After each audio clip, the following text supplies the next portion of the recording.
अस्सलाम वालेकुम जी। आ वीर साडा सानू मिलना है जी 284 हरियाणा लोहड़ियां ते ਇਹ ਬਾਈ ਨਾ ਇਹਨਾਂ ਦੇ ਉਧਰ ਤਮਾਕੂ ਬਹੁਤ ਲੋਕ ਬੀਜਦੇ ਆ। ਬਾਈ ਦੇ ਨਾਲ ਗੱਲ ਕਰਦੇ ਆ, ਪੁੱਛਦੇ ਆ ਵੀ ਤਮਾਕੂ ਕੀ ਸੂਰਤ ਹਾਲ ਆ, ਕੀ ਰੇਟ ਰੂਟ ਆ ਤੇ ਚੰਗੇ ਬੀਜ ਆ। ਹੋ ਜੀ ਬਾਈ ਜੀ? अलहमदुलिल्लाह ठीक ठाक जी। तुसीं सुणाओ जी, की सूरत हाल आ तमाकू ਦੀ ਤੁਹਾਡੇ हाल बाई? तमाकू माशाल्लाह बहुत अच्छा जा रहा है साडे हाल। अच्छा, तमाकू दा माशाल्लाह रेट जेड़ा इस वारी 38,000 रुपया जी। हाँ नहीं जी मान दा नहीं जी मान दा जरा 38,000 रुपया रेट है जी साडे मान दा। हाँ जी ये तकरीबन बह गया 1000 नहीं बह गया। हाँ जी ये तकरीबन 900 रुपये बह जाता जी किलो। ते सिगरेटां दी डब्बी बहुत महंगी हुई है। हाँ जी हाँ जी सिगरेटां दी डब्बी च नहीं पैंदा जी, दरअसल पैंदा जी हुक्के दे विच जी इस्तेमाल हुंदा जी। देसी तमाकू हुंदा जी साडे हाल तो तमाकू दे विच कास्ट हुंदा। भी हुक्के च पैंदा, इत्थे किहड़ा बस्सां च पैंदा। तमाकू जेड़ा ना इहदा इस्तेमाल वधदा जांदा दिन ब दिन। हाँ जी जिन्ना गवर्नमेंट रोकदी है ना उन्ना ज्यादा वधदा जांदा।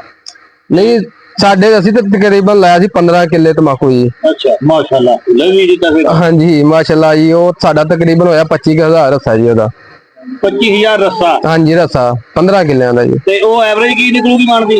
ओ मान दी एवरेज निकल जाएगी तुहाडी जी तकरीबन 27 मन खेत दी।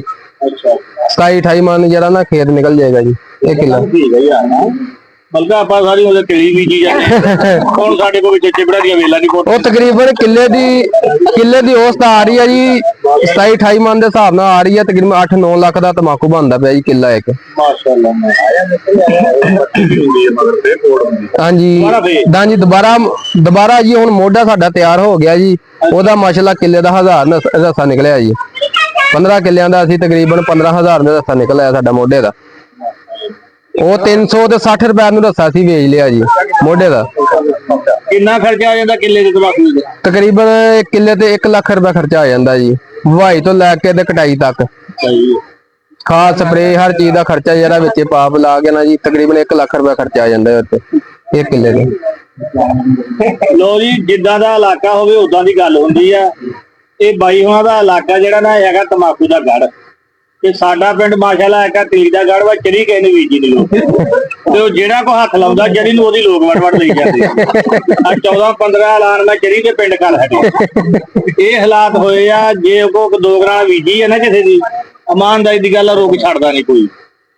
ते अपना ये तमाकू बाई जेड़ा हुण तुहाडे ओ आम खरीद जा रही है जां किते लांबे ले जाके बेचना पैंदा? नहीं ये व्यापारी आंदे आ अपने को मुख्तलिफ इलाकिਆਂ ਦੇ जी। अच्छा कोई सियालकोटों आंदा वा, कोई सरगोधिया आंदा, कोई लाहौरों आंदा जी। सही है ते ओ व्यापारी आंदे ओ खरीद के साडे कोल लेके जांदे इत्थों इकट्ठे खरीद लेंदे। हां जी इकट्ठे खरीद लेंदे साडे कोलों। ठीक हो गया। ते पनीरी कित्थों लैंदे तुसीं ਇਹਦੀ? पनीरी ਇਹਦੀ ਅਸੀਂ ਆਪ ਵੀ ਬੀਜੀ ਹੈ ਬੀਜ ਤਿਆਰ ਕਰਕੇ ਆਪ ਵੀ ਬੀਜੀ ਦੀ ਪਨੀਰੀ ਇਹਦੇ। ਸਹੀ ਹੁਣ ਤਕਰੀਬਨ 9ਵੇਂ ਮਹੀਨੇ ਪਨੀਰੀ ਅਸੀਂ ਬੀਜ ਲੈਣੀ ਹੈ ਜੀ। 10ਵੇਂ ਮਹੀਨੇ ਦੇ ਐਂਡ ਤੇ ਅਸੀਂ ਤਮਾਕੂ ਦਾ ਆਗਾਜ਼ ਕਰ ਦੇਣਾ ਫੇਰ ਸ਼ੁਰੂ ਜੀ। ਆ ਸਾਡੇ ਪਿੰਡ ਤੋਂ 2 ਘਰਾਂ ਦੇ ਕਨਾਲ ਬੀਜਿਆ ਸੀ ਮੁਰਗੇ ਵੱਢ ਕੇ ਉਹ ਆਪਣਾ ਨਾ ਉਹਨੂੰ ਤਮਾਕੂ ਨੂੰ ਅਲਮ ਬਲਮ ਕਰਕੇ ਟੋਏ 'ਚ ਨੱਪਿਆ ਮੁਰਗੇ ਜੋ ਕੱਢਣਗੇ ਵਿੱਚੋਂ ਕੁਝ ਵੀ ਨਿਕਲਿਆ। ਤਮਾਕੂ ਵੀ ਕੱਢ ਕੇ ਲੈ ਗਿਆ। ਦੱਸ ਟੋਏ 'ਚ ਨਹੀਂ ਨੱਪੀਦਾ ਹੁੰਦਾ ਜੀ। ਇਹ ਤਮਾਕੂ ਦੇ ਗੜ ਵਾ ਜਿੱਥੇ ਉੱਥੇ ਭਾਈ ਇਦਾਂ। ਹਾਂਜੀ ਹੁਣ ਜਿੱਥੇ ਇੱਥੇ ਬਾਗਾਂ ਦੇ ਆ ਨਾ ਆਰਿਆ ਗੜ ਜਿੱਥੇ ਬਾਗ ਜਿਆਦੇ ਆ ਉੱਥੇ ਜੇ ਕਿਸੇ ਦਾ ਤੁਸੀਂ ਮਾਲ ਦਾ ਤੋੜੋ 1000 ਰੁਪਇਆ ਡਨ ਵਾ। ਸਾਡੇ ਪਿੰਡ ਪੱਤੇ ਵੀ ਨਹੀਂ ਰਹਿਣ ਦਿੰਦੇ ਪੱਤੇ ਵੀ ਲਾ ਲੈਂਦੇ ਮਾਂਡੇ ਵਾਲੇ ਦੂਜੇ ਦੇ ਐਵੇਂ ਕਹਿਣਗੇ ਅਸੀਂ ਚਟਨੀ ਸਾਨੂੰ ਦਿੱਤੀ ਡਾਕਟਰ। ਹਾਲਾਂਕਿ ਪੱਤਿਆਂ ਦੀ ਕਾਹਦੀ ਚਟਨੀ ਹੈ। ਤੇ ਇਹ ਬਾਈ ਹੁਣ ਤਕਰੀਬਨ ਤੁਹਾਡਾ ਜਿਹੜਾ ਵਾ ਸੂਰਤ ਹਾਲ ਤਮਾਕੂ ਦੀ ਸਾਰੀ ਤਮਾਕੂ ਤੋਂ ਬਾਅਦ ਵੀ ਕੋਈ ਫਸਲ ਬੀਜ ਹੁੰਦੀ ਹੈ ਕਿ ਤਮਾਕੂ ਸਾਲ ਬਾਅਦ ਹੁੰਦਾ? ਨਹੀਂ ਤਮਾਕੂ ਤੋਂ ਬਾਅਦ ਮੱਕੀ ਦਾ ਜੀ। ਮੱਕੀ ਲੱਗ ਜਾਂਦੀ? ਹਾਂਜੀ ਮੱਕੀ ਲੱਗ ਜਾਂਦੀ ਹੈ। ਮੱਕੀ ਤੋਂ ਬਾਅਦ ਫਿਰ ਤਮਾਕੂ। 2 ਫਸਲਾਂ ਹੁੰਦੀਆਂ ਸਾਡੇ। 2 ਫਸਲਾਂ ਇੱਕ ਫਸਲ ਤਮਾਕੂ ਦੀ? ਹਾਂਜੀ ਇੱਕ ਮੱਕੀ ਦੀ। ਇੱਕ ਮੱਕੀ ਆ ਹੁਣ 15 ਦਿਨਾਂ ਤੱਕ ਮੱਕੀ ਦਾ ਆਗਾਜ਼ ਸ਼ੁਰੂ ਹੋ ਜਾਣਾ ਸਾਡੇ ਲੱਗਣੀ। ਠੀਕ ਹੋ ਗਿਆ। ਮੱਕੀ ਦੀ ਕਟਾਈ ਤੋਂ ਬਾਅਦ ਫਿਰ ਦੁਬਾਰਾ ਤਮਾਕੂ ਲੱਗਣਾ ਸ਼ੁਰੂ ਹੋ ਜਾਣਾ ਜੀ। ਉਹ ਹੈ 27 ਮਣ ਯਾਰ 35-40,000 ਦਾ।